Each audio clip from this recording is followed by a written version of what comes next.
여러분, 사람이 간혹 금식을 하다가 목숨을 잃는 경우가 있습니다. 왜 그러냐면 이 금식을 하게 되면 이전에 섭취한 음식물이 밖으로 배출이 되지 않습니다. 그래서 장 내에 그대로 남아있게 됩니다. 자, 장 속에 남아있던 음식물은요, 나중에 돌처럼 딱딱하게 굳어져서 심한 복통이나 두통을 유발하게 됩니다. 자, 그래서 간혹 금식을 하다가 사람이 목숨을 잃게 되는 겁니다. 자, 그래서 금식을 하기 전에 반드시 사전 준비가 필요합니다. 부드러운 음식을 먼저 먹고 그리고 미음을 먹은 후에 장내에 있는 음식들을 완전히 제거한 상태에서 금식을 해야 합니다. 또한 금식한 후에도 사후 조치가 반드시 필요합니다. 여러분, 금식 기간 동안 장은 완전히 기능을 멈추게 돼요. 그리고는 그 기능이 회복될 때까지는 꽤 시간이 걸립니다. 자, 그래서 금식이 끝난 뒤에도 금식 기간만큼의 음식 조절이 필요합니다. 금식의 사전 준비와 마찬가지로 반대로 미음을 먹고 그리고 죽을 먹고 연한 음식을 먹어서 그리고 조절한 후에 일상 음식을 먹어야만 합니다. 그렇지 않으면 그렇지 않은 상태에서 음식을 섭취하게 되면 이것이 급체해서 사람의 목숨을 앗아가는 그런 일들이 일어나게 되는 거죠. 우리는 지난 시간에 열나흘 동안 유라굴로 강풍으로 인해서 사도 바울의 일행들이 아무것도 먹지 못했음을 우리가 살펴보았습니다. 오늘 본문도 마찬가지죠. 그런 그들에게 사도 바울은 오늘 본문 33절과 34절에 무려 2번이나 음식을 먹을 것을 권하게 돼요. 자, 33절 말씀을 먼저 살펴봅니다. 날이 새어가매 바울이 여러 사람에게 음식 먹기를 권하여 이르되 너희가 기다리고 기다리며 먹지 못하고 줄인 지가 오늘까지 열나흘인저. 자, 갑자기 불어닥친 유라굴로 강풍으로 인해서 심한 배멀미 때문에 열나흘 동안 전혀 음식을 먹지 못했습니다. 자, 사전에 아무 준비 없이 갑자기 의도치 않게 금식을 하게 되자 대부분의 사람들의 장 속에 남아있던 음식 때문에 심한 복통과 두통에 시달렸던 겁니다. 선원들은 대부분 이런 경험에 익숙하기 때문에 바로 음식을 취하는 것이 얼마나 위험한 일인 줄을 잘 알고 있었습니다. 그래서 사도 바울이 2번이나 음식을 권하였음에도 불구하고 그들이 쉽게 음식을 먹지 못했던 겁니다. 자, 그런데 놀랍게도요, 38절에 하면 그들이 음식을 배부르게 먹었다라고 말씀합니다. 여러분, 열나흘 동안 전혀 음식을 입에도 대지 못했던 사람들이 갑자기 음식을 배불리 먹게 되었던 거예요. 자, 그 이유가 바로 35절 때문입니다. 35절은 사도 바울이 떡을 가져다가 간절하게 하나님께 축사했다라고 말씀하고 있습니다. 여러분, 사도 바울이 하나님께 축사하고 떡을 하나 둘씩 나누어 주었습니다. 그리고 한 명씩 받아 먹었습니다. 장이 비어있는 상태에서 음식을 바로 먹게 되면 반드시 이상 증상이 나타나야 합니다. 그런데 이상하게도 사도 바울에게 음식을 받아 먹은 사람들 가운데 이상 증상이 나타나지 않았던 거예요. 그러자 이 모습을 지켜본 사람들이 하나 둘씩 사도 바울로부터 떡을 먹게 된 겁니다. 그렇게 그 배에 있던 276명이나 되는 모든 사람들이 음식을 다 배불리 먹게 되었던 거죠. 자, 그리고 그 음식으로 인해서 아사 직전에 있던 사람들이 기운을 되찾게 되었던 거예요. 자, 그렇게 열나흘 동안 아무것도 먹지 못한 상황에서 일상적인 음식을 바로 먹을 수 있었던 것은 바로 사도 바울이 그 음식을 가지고 하나님께 간절하게 축사했기 때문에 그들이 음식을 먹을 수 있게 되었던 겁니다. 자, 그렇게 그 전날 취한 음식이 그 다음날 그들이 해안까지 헤엄쳐서 갈 수 있었던 힘이 되었던 거예요. 자, 여러분, 만약에 아사 직전에 있던 그들이 기력을 회복하지 못한 채 바다에 바로 뛰어들었다라면 대부분의 사람들은 기력이 없어서 헤엄을 치지 못하고 그 자리에서 아마 빠져 죽고 말았을 겁니다. 결국 이들의 목숨을 구한 사람은 바로 사도 바울입니다. 여러분, 또 하나 우리는 오늘 본문에서 사공들이 육지에 가까운 줄 알고 자신들만 살려고 거루를 내려 도망치려고 했던 모습을 우리가 발견하게 되죠. 그런 사공들의 모습을 눈치챈 사도 바울이 바로 백부장과 군인들에게 이 사실을 알렸습니다. 자, 배에 사공이 없으면 배는 전혀 움직일 수 없지요. 그래서 마지막 희망인 거루마저, 작은 배마저 버리며 사공들을 배에 붙들어 놓게 되었던 겁니다. 자, 40절에 의하면 닻을 끊어 바다에 버리는 동시에 키를 풀어 넣추고 돛을 달고 바람에 맞추어 해안을 향하여 들어가다가, 이 말씀이 무슨 말씀이냐면 29절에 의하면 고물에 내린 4개의 닻이 있습니다. 고물이 뭐죠? 배 뒤쪽을 말하는 거예요. 배 뒤쪽에 한꺼번에 4개의 닻을 내렸습니다. 이 4개의 닻을 한꺼번에 끊어버리는 동시에 키를 풀어서 넣추고 동시에 돛을 달아서 올린 후에 이 해안을 향해서 들어가게 된 겁니다. 여러분, 동시에 4개의 닻을 끊고 키를 풀면서 돛을 올리는 이런 숙련된 사공이 아니면 아무나 할 수 없는 일입니다. 자, 아무나 할 수 있는 일이 아니죠. 자, 결국 사도 바울이 탈출하려던 이 사공들을 배에 붙들어 놓았기 때문에 사공들에 의해서 배는 어떻게 해요? 무사히 해안까지 갈 수 있었던 겁니다. 자, 이렇게 자신들의 목숨을 구해준 사도 바울을 로마 군인들이 오히려 죽이려고 했던 거예요. 42절입니다. 우리 함께 봉독할까요? 시작. 군인들은 제수가 헤엄쳐서 도망할까 하여 그들을 죽이는 것이 좋다 하였으나, 여러분, 당시 로마의 군법에 의하면 사형수를 놓치거나 제수를 놓치게 되면 경비병이나 호송병이 반드시 대신 사형을 당하게 되어 있었습니다. 여러분, 우리가 잘 알죠. 사도행전 16장에 보면 바울과 실라가 빌립보 감옥에 갇혀서 찬송과 기도할 때 어떻게 해요? 지진이 일어나서 옥문이 열리는 일이 일어나죠. 이때에 옥문이 열린 것을 보고 간수가 사도 바울과 실라가 도망간 줄 알고 스스로 자결하려고 하는 장면이 나옵니다. 자, 왜냐하면 제수가 도망가면 자신이 대신 사형에 처해질 것을 알았기 때문에 스스로 목숨을 끊으려고 했던 거예요.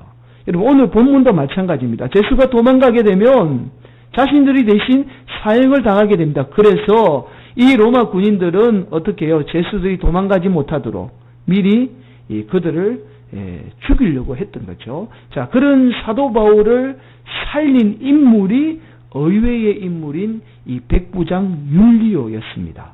43절입니다. 백부장이 바울을 구원하려 하여 그들의 뜻을 막고 헤엄칠 줄 아는 사람들을 명하여 물에 뛰어내려 먼저 육지에 나가게 하고, 여러분, 오늘 본문은 백부장이 그들의 뜻을 막았다라고 말씀하고 있죠. 원문은 이렇습니다. 콜레오라는 단어예요. 어떤 말이냐면 갑자기 가로막다, 저지하다라는 뜻입니다. 그러니까 배의 앞쪽이 바닥에 걸려서 꼼짝달싹도 하지 못한 상태에서 배의 뒤쪽은 불어닥치는 파도에 의해서 배가 열나흘 동안 심하게 이 파도에 의해서 배가 심하게 어떤 이 망가진 상태에서 뒤쪽에 파도가 몰아치니까 배가 서서히 부딪히고 깨져 나갔던 거예요. 이런 위급한 상황에서 군인들은 황급하게 탈출을 하기 위해서 제수들을 죽이고 그렇게 황급하게 탈출을 하려고 했던 겁니다. 그래서 군인들이 칼을 들어서 사도 바울을 죽이려고 하는 그 위기의 순간에 백부장 율리오가 그 군인들을 가로막고는 사도 바울의 목숨을 구하게 된 거예요. 자, 사실 이 백부장의 행위는 단순히 사도 바울의 생명을 구원한 행위가 아닙니다. 어떤 행위냐면 자신의 생명과 맞바꾼 행위입니다. 여러분, 만약에 제수들이 한 명이라도 도망을 치게 되면 백부장 율리오는 그 책임을 지고 대신 사형을 당하게 됩니다. 그러나 그러한 위험을 감수하면서까지 백부장 율리오는 사도 바울의 생명을 구하게 되었던 겁니다. 결국 백부장 율리오에 의해서 그 배에 타고 있던 제수들 뿐만 아니라 모든 사람 276명 모두가 안전하게 육지에 상륙하게 되었던 것이죠. 여러분, 백부장 율리오가 자신의 생명을 담보로 사도 바울을 구한 것은 바로 유라굴로 강풍 속에서 이 백부장 자신의 생명을 구해준 사람이 사도 바울이라는 사실을 너무나 잘 알고 있었기 때문에 바로 사도 바울의 생명을 구하게 된 겁니다. 여러분, 그들이 10나흘 동안 아무것도 먹지 못해 아사 직전에 있을 때에 사도 바울이 하나님께 축사했기 때문에 그들이 그 음식을 먹을 수 있었습니다. 또한 유라굴로 강풍 속에서 그들이 해안까지 갈 수 없었는데 사도 바울 때문에 사공들을 붙들어 놓았기 때문에 그들이 해안까지 무사히 갈 수 있었던 겁니다. 여러분, 사도 바울이 없었더라면 백부장 율리오와 그 배에 타고 있던 모든 사람들은 이미 유라굴로 강풍 속에 다 죽고 말았을 겁니다. 백부장 율리오는 바로 이 은혜를 알고 있었습니다. 자, 그래서 백부장 율리오는 자신의 생명을 구해준 그 은혜에 대한 감사한 마음으로 이 사도 바울의 생명을 구하게 되었던 거죠. 그 속에 감사의 마음이 있었던 겁니다. 여러분, 워싱턴 대학의 심리학 교수인 존 고트만 교수님이 이런 책을 썼습니다. 결혼이 성공하거나 실패하는 원인이라는 책을 썼어요. 이 책이 이분이 다른 거는 연구하지 않고 20년 동안 뭐만 연구했느냐면 부부의 결혼 생활에 대해서만 연구하신 분이에요.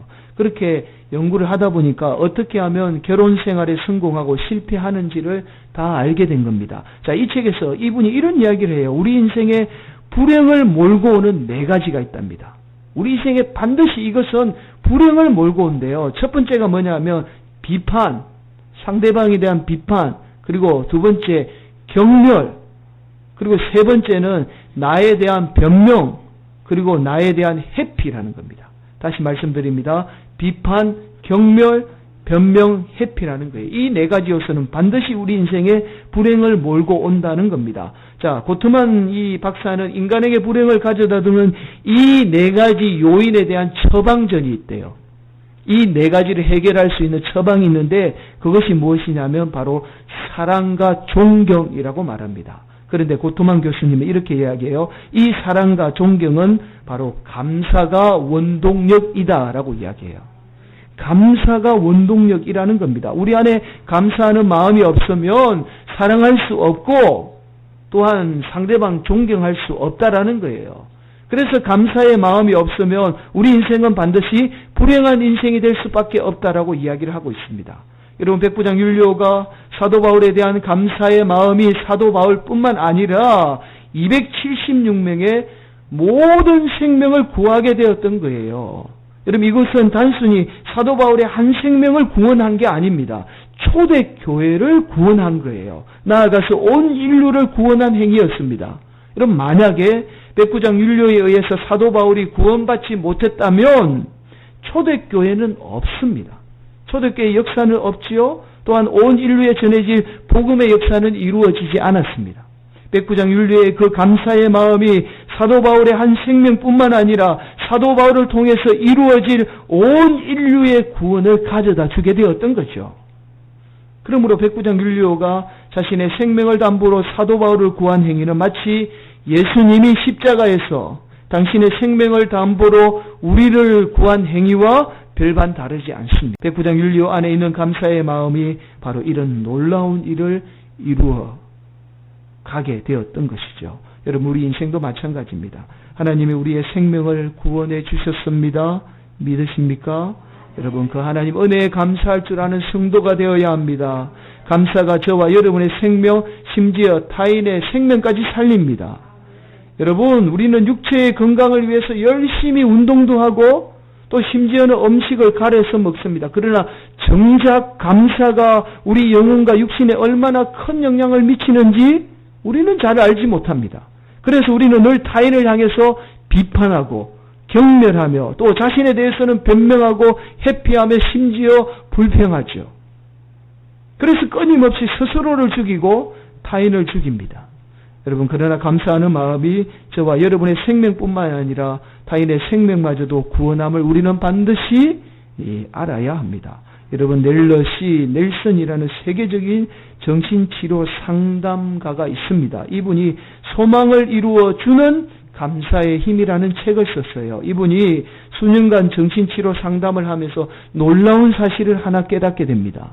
여러분 정신적으로 굉장히 힘들어하는 사람들에게 감사하는 마음을 갖도록 했더니 이 정신질환자들이 거의 대부분 다 완치가 되더라는 거예요. 그래서 이분이 도대체 감사의 마음이 우리 몸에 어떤 영향을 미칠까라고 궁금증을 가지고 연구를 하게 됩니다. 그래서 이분이 그 연구의 결과를 이 책을 쓴 거예요. 이 책에 보면 이런 이야기가 나와요. 우리 뇌에 파동이 있다는 거예요.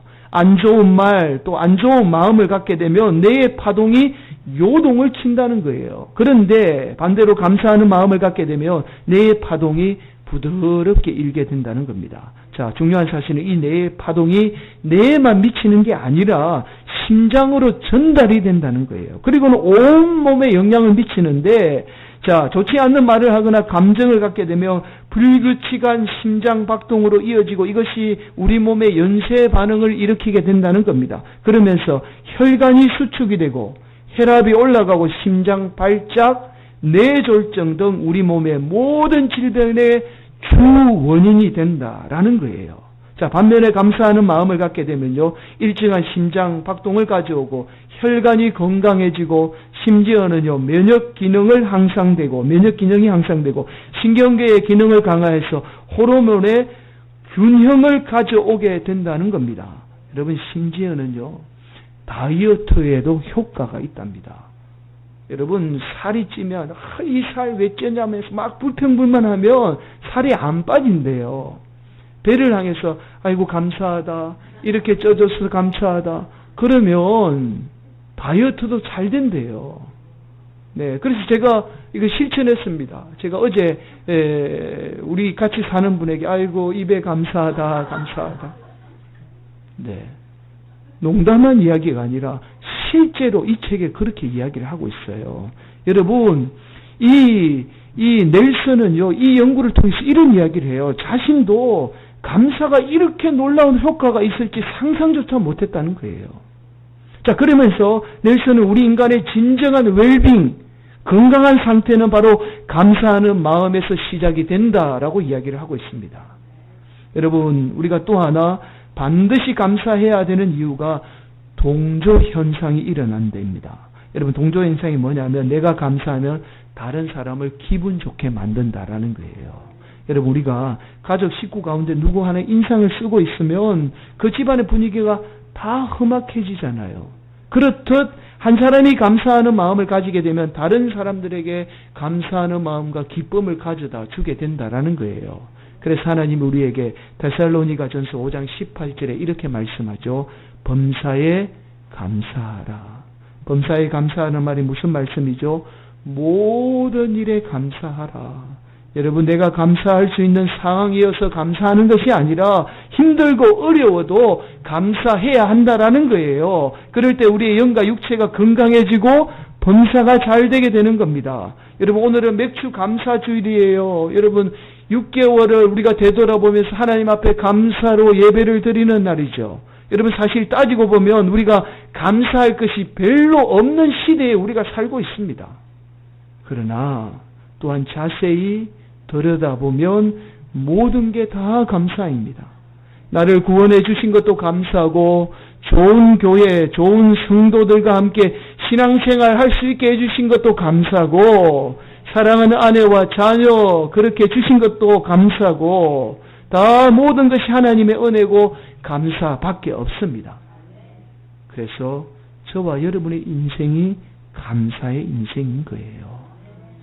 여러분, 우리에게 하나님의 인재 연습이라는 책으로 잘 알려진 로렌스 형제가 있습니다. 이분은 직분이 없어서 그냥 형제님 부르듯이 로렌스 형제라고 불러요. 이 로렌스는 어린 10대 시절에 전쟁에 억지로 끌려나가서 부상을 당하게 되고 다리를 저는 불운을 겪게 됩니다. 그 후에 여러 일을 전전하다가 여러분 장애가 있으니까 온전히 일을 못했던 거예요. 그래서 50이 넘어서 카르멜 수도원에 허드렛 일을 하기 위해서 수도원에 들어가게 됩니다. 그는 비록 불구였지만 비관하지 않고 최선의 일을 다해서 주방 일을 하게 됩니다.